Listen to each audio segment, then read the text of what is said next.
When we think of architecture and building services, we think of just the infrastructure that we maintain. And we pay a lot of attention to it, and we have an office in our diocese that helps with buildings and architectural planning and repairs. I'm sitting here at St. Boniface Church in Lafayette-in-Indiana. This church was built in 1865, just after the Civil War, and in 2022, a giant timber in the ceiling cracked, and the engineers took one look at it and said, "You can't use that church. Don't let anybody in there." We were afraid of a collapse, and so our diocesan office and Mr. Golges came in here, took a look at it, calls in the right engineers and experts, and what initially we thought was going to be a really expensive 9-month project ended up taking about 90 days, and everything was fixed and back to perfect. That's just one example of the expertise that we need to bring to some of our older buildings. The Parish Life Center at Our Lady of Mount Carmel, as you will see, means a lot to that parish's ability to extend love to its own parishioners and to the surrounding community. There's a lot that's going on there. It's just a wonderful place, so I hope you enjoy seeing what this has done in our very largest parish. And for people around the diocese who are unaware, when we say it's a large parish, the pastor tells me it's about 14,000 souls. When you see the size and the beauty of this space, you will know that it serves a lot of people.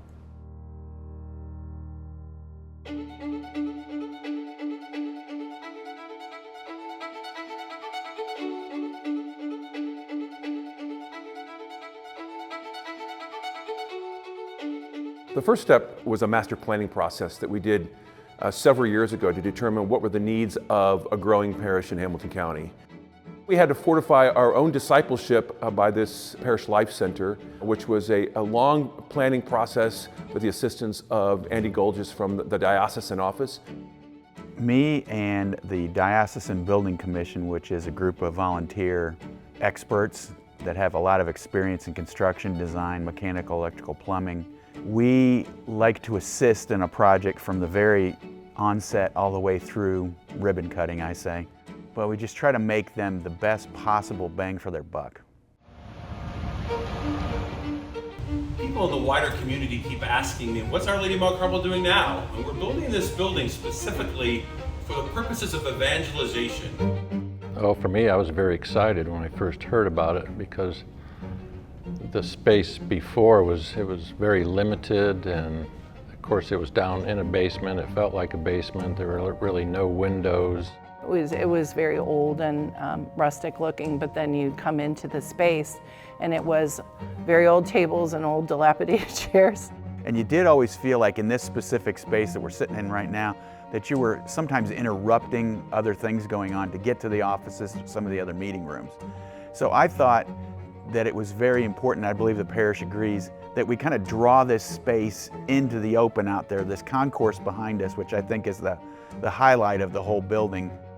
We saw the expertise of the diocese coming in and the team members, and saw that large council of people. I mean, it takes all different skill sets, all different kinds of people, and their input, and the questions, the incredible questions that they asked us, and certainly using their expertise, their best practices, because certainly they see, the diocesan architects see a broader picture than we do at a local level, and they were able to use those best practices and incorporate them into our plan.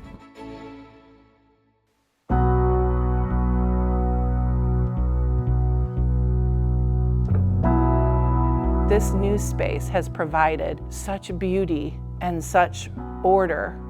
I was explaining to somebody just recently about the difference between order and chaos. When we think of chaos, we think of the devil, and we think of order, we think of Jesus.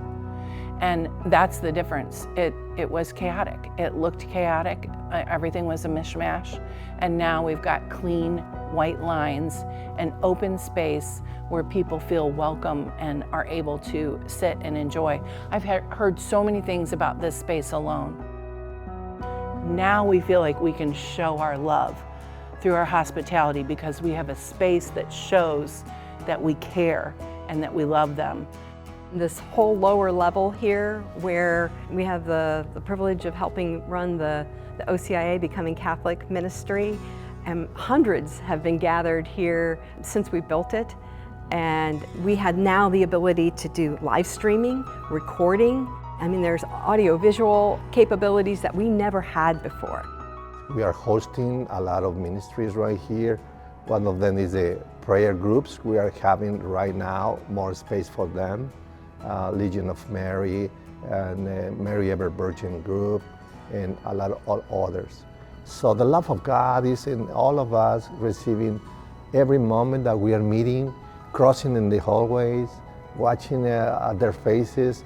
They're happy, they're in peace right here. Also, one purpose of this wasn't just for us, this is for future generations. And when you see the number of kids that are down here all the time, they're going to be the next leaders, the next ministry leads in this church using this space. That really justifies the cost of it. It's ongoing. This is great for our kids and their kids and on down the line. We've given them a real gift with this space. We're in our vocation hall where we honor all those young men and women who have decided to serve God as priests and religious. Now, there are probably 4 people amongst all these pictures that entered into religious life or priesthood decades ago. Most of the rest of them, it's been the last 15 to 20 years.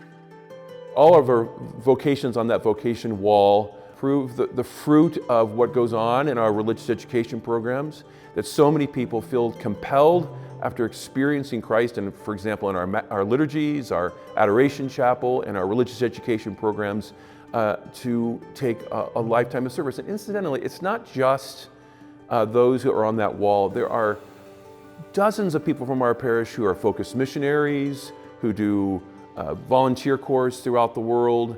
It has propelled a true movement of service here at Our Lady of Mount Carmel and beyond.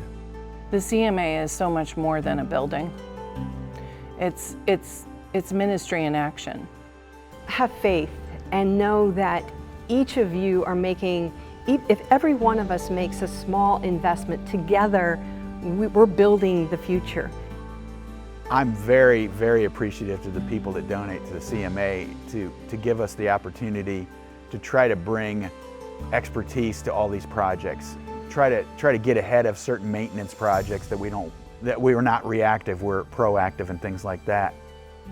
That's what our faith is unity. We're not a solo church here in Carmel. We're part of the Lafayette Diocese, and we need to all be in unison and work together and use each other's gifts and talents and insights. It worked here, it works, it's what our faith is about, and it's what our life should be about.